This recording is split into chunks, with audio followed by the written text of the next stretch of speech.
And we're down. Oh, way down. She's like you.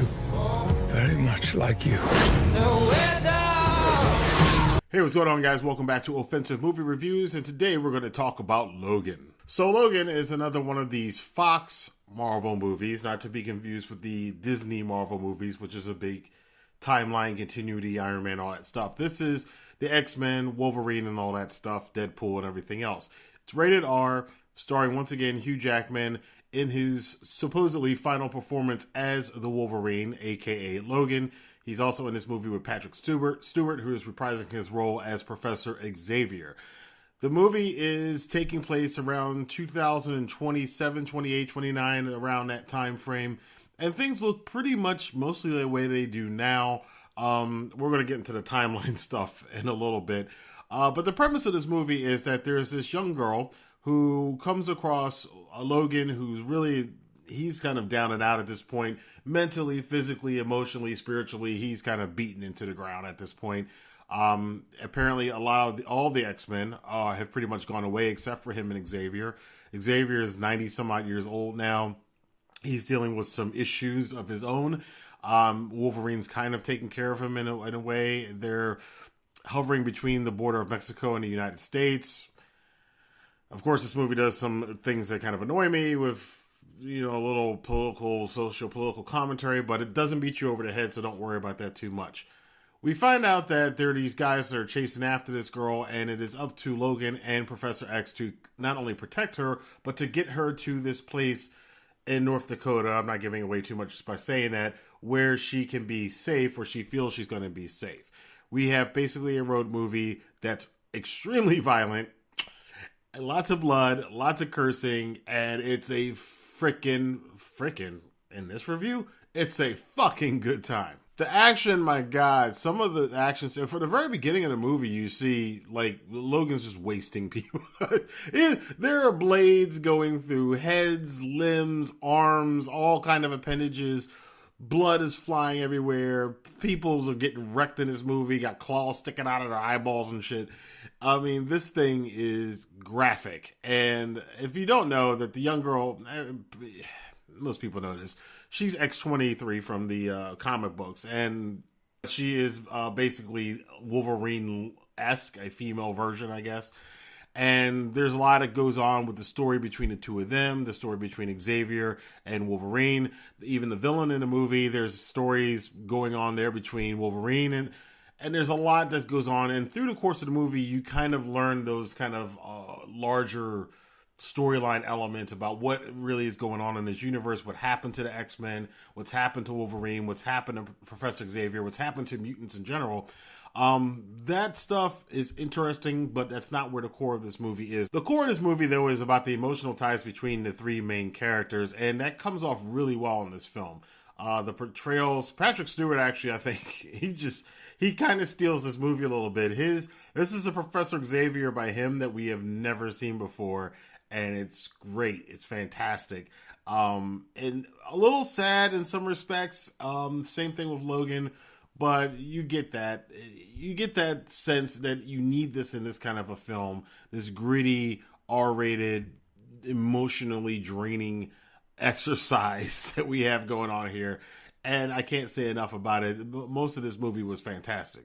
The only couple negatives I have, anybody who watches my channel knows I do the Where Are the Infinity Gems videos once a year, where I try to chronicle the timeline that Marvel and Disney have put together, which makes sense, it's cohesive, almost everything fits into it in a timeline that's understandable. Fox and Marvel, not so much, and that bothers me as a storyteller and a person who enjoys long, drawn-out stories that happen over years and years and even decades in some cases. Kind of bothered me a little bit. Some of the cursing in the movie seemed to be a little bit forced. You didn't really need to force some of that in there. I have no problem with cursing, obviously, if you've ever watched this channel, but it just seems like it was a little bit too done overboard, a little bit. We got to throw in a curse word here to keep an R rating. Again, and the only other bad thing, I guess, is maybe a couple of the villains. There are essentially three main villains in this movie. Two of them I'm not a big fan of. The one, and you guys don't know what I'm talking about, is just kind of a mindless machine, and I get what they were trying to do with it, but I didn't really care for it. There's an overarching villain who really isn't an overarching villain, who you find out something about him later on in the film. He didn't work for me at all, but the main villain was pretty good.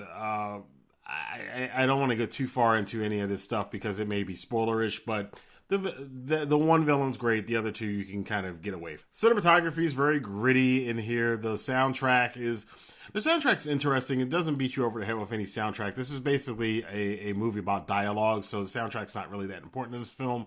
And as far as your crowd experience is concerned, you will enjoy this movie. A lot of people are going to see this, are going to be interested into the movie. Of course, you're going to get the knuckleheads in there. I have to say, the screening I went to see, though, somebody brought their 8-year-old kid to it, and this kid would not shut up the entire movie.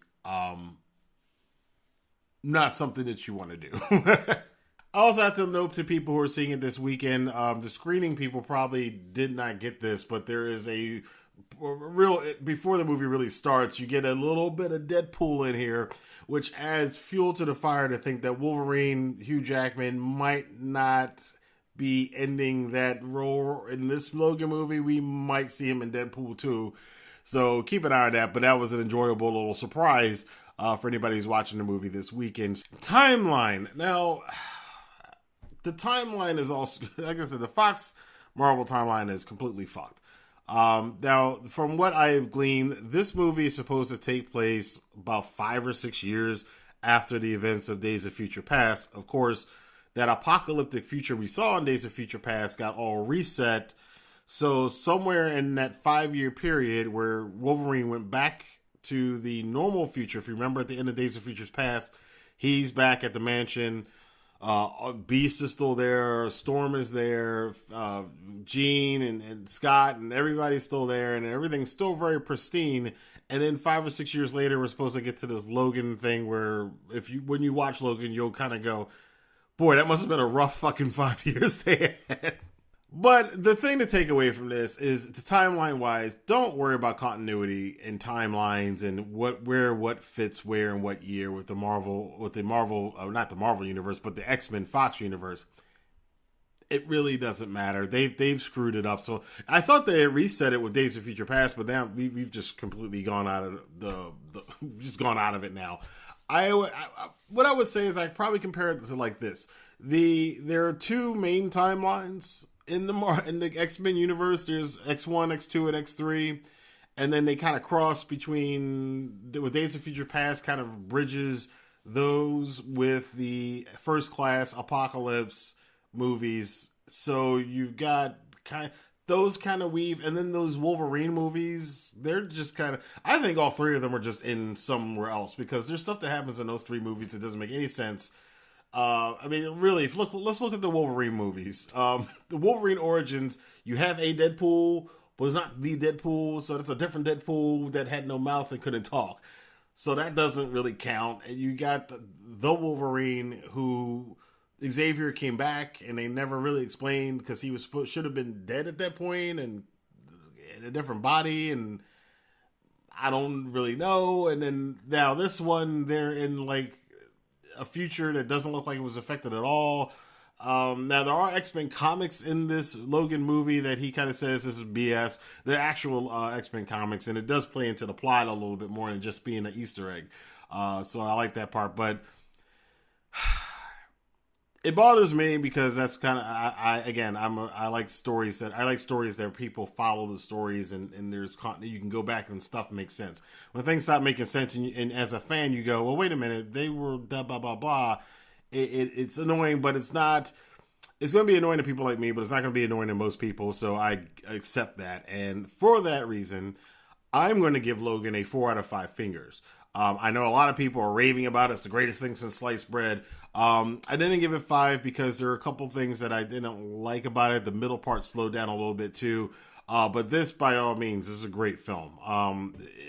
You definitely want to go check it out. The only reason, again, I'm not giving it a 5 is because of a couple of problems that for me, bug me, but I know for other people are not going to bug them. So you may probably score this at a 5. I'm going to give it a 4 out of 5 fingers. So let me know what you guys think about Logan, about the X-Men franchise, where it sits now, where we're going to go with it. I know that there's some rumblings about what the next X-Men proper movie is going to be. So let your voice be heard in the comment box below.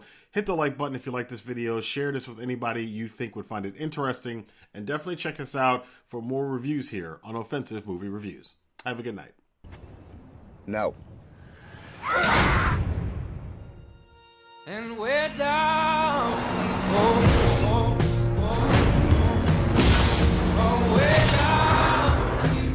She's like you. Very much like you.